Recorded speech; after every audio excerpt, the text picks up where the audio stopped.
Okay folks, we just finished up about 14 miles on the C&O Canal towpath.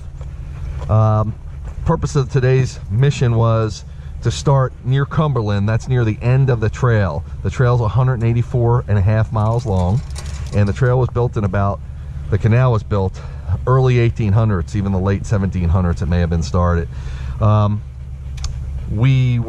Purpose of the mission was to do reconnaissance, of course, always to get the dogs exercise, spend time with them, and for their health and well-being, of course, and my love of them. But the other focus was to do a little reconnaissance to find some ghost hunting areas, because this trail is so old. It has Civil War history to it. There's a lot of graveyards, old graveyards there, and a lot of other historical aspects to it. So we feel we can do some paranormal investigations, which we've done in the past, but this year we're trying to start at the top of the trail, 184.5 miles near Cumberland, and work our way down 10 to 20 miles every dog adventure we do, and cover that looking for places to come back later and ghost hunt.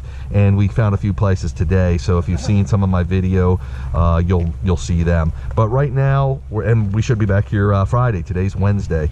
We're gonna put the dogs in the truck, let them get their rest. They earned it. This is Princess. She's 14.5. She's the eldest.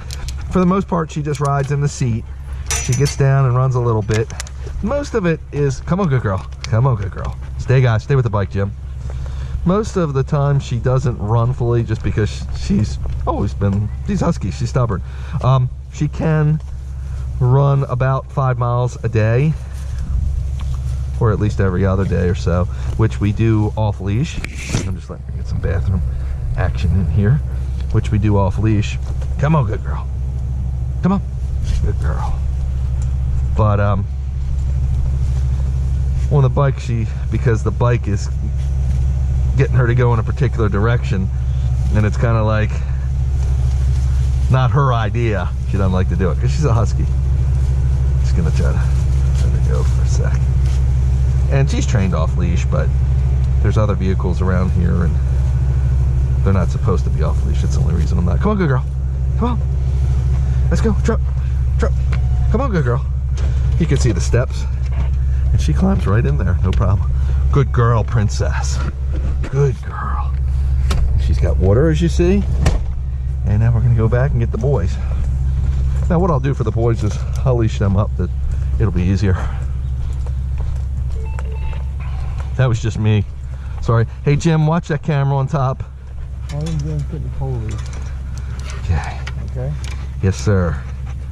So they are attached to the bike, tethered to it with carabiners, because we can easily adjust the length of it on the fly. Sometimes they might need to be we can let them have a little more longer of a lead. Sometimes we need to pull them in closer. We can easily do that, as well as, sorry, just getting my bearings straight here, as well as sometimes they could actually, with different kinds of tethers, they can actually loosen over time and they can release themselves, but not with the carabiners. So this is how I would walk them this way, putting them both on leads. Now this harness I customized so the dogs can pull to their heart's content and they'll never break it.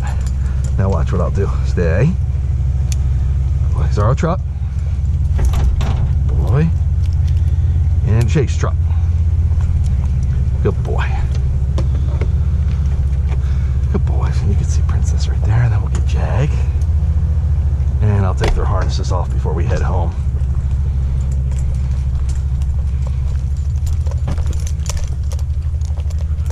Good boy, Jaggy. Oh, you got him. Thank you. Chris had already put him on a long lead, bungee, if you will.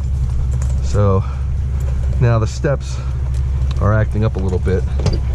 So we have to give them a little boost when we close it up, and that's why they're still out. Go ahead, Jake. Good boy.